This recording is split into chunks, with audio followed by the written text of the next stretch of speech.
So, um, I'm at a really cool point in the build where I'm about to start putting things together, kind of like Lego blocks and whatnot. So, it's kind of like building like a small model, but on a real life scale. So, this is the exciting part. I've been working. It's taken about 2 years to get to here. So what I'm gonna do is I'm just gonna, bring the camera around, follow me, and just kind of watch the things being put together. So, it should be quite satisfying. Alright, so I am, what is it, chasing the threads. So this is I'm new to this. This is, I got this set of tap and die set not that long ago. It was cool getting to use it. A little bit scared to use it. I'm afraid to mess up threads. I've seen people use it on the end of a drill with some success.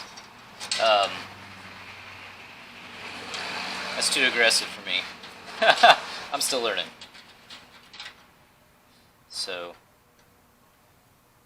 I did a couple test ones first. It's kind of hard getting it lined up exactly right at first because there's that paint in there.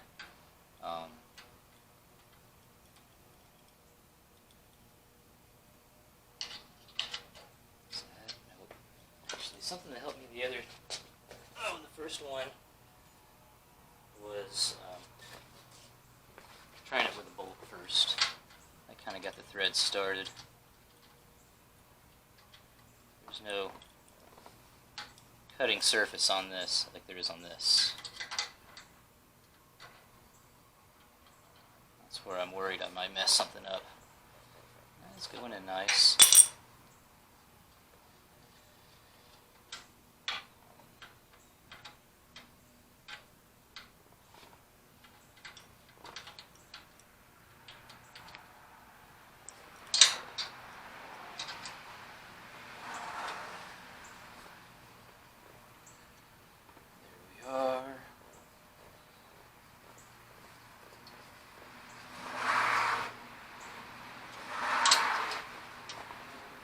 So hopefully everything should bolt up nice and easy. Ta-da! Alright, so running the bolts too. I cleaned everything up earlier today. So that's allowed me to make an even bigger mess.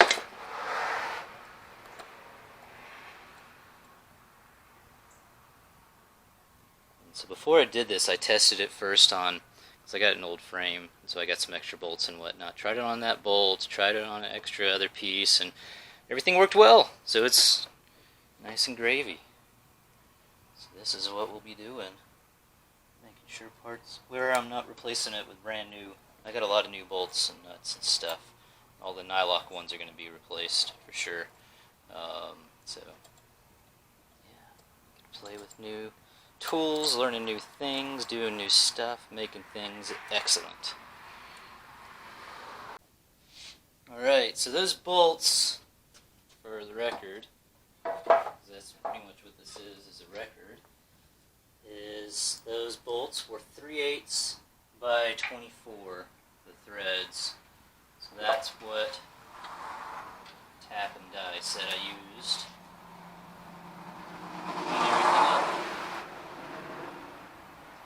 This is my first time doing something like that, but I can see it can make everything, should make everything come together so much smoother.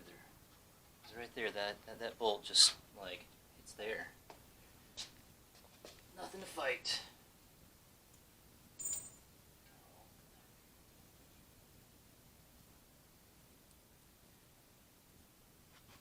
So I got the bolt, the little washer, there we go, and then the lock washer.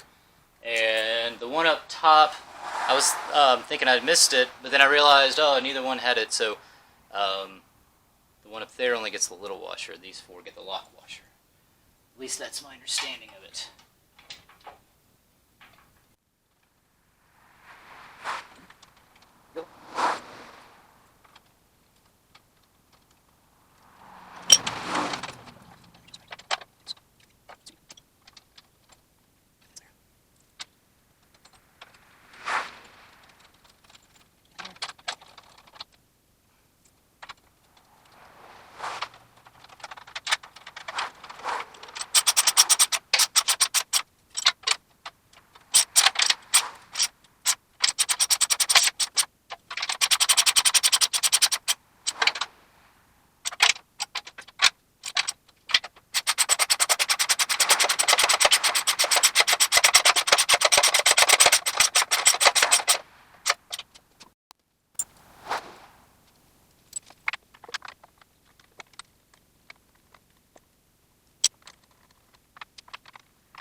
Okay, so now I've already done a couple of these, and it took me a while. The first one was like took me forever. The second one just like popped right out. So really awesome. I'm gonna show you what I did, and hopefully this one will be will be just as easy.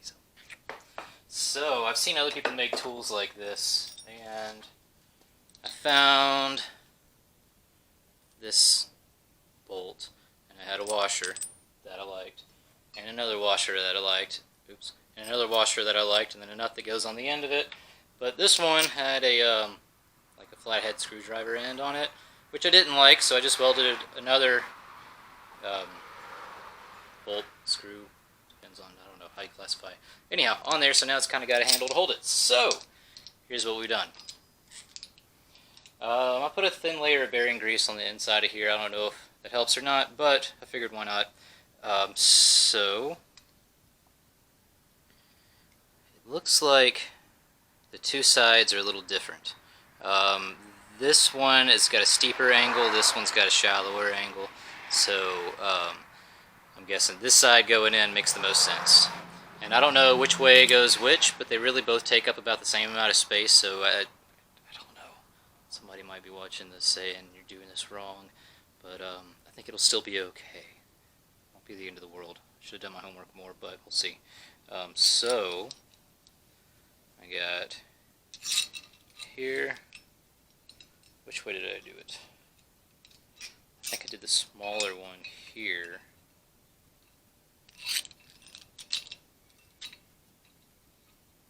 Bigger one here. Alright, so I don't know if this is going to focus or not on this. So, got the short part going in there. I'm pulling it in. The reason why I wanted this fits perfectly there, so that'll help me keep that aligned. So, go ahead and get started.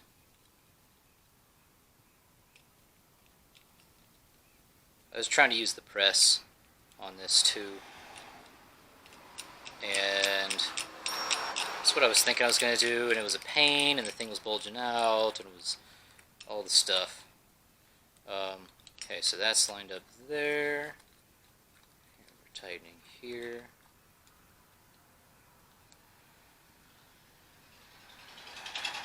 Alright. So that gives me something to hold on to so that this doesn't spin around. So here we go, tightening it. Okay, and so what I'm seeing is going a little bit crooked, and like that bottom part down there is going in, but that's not going in there. So I can readjust this a little bit.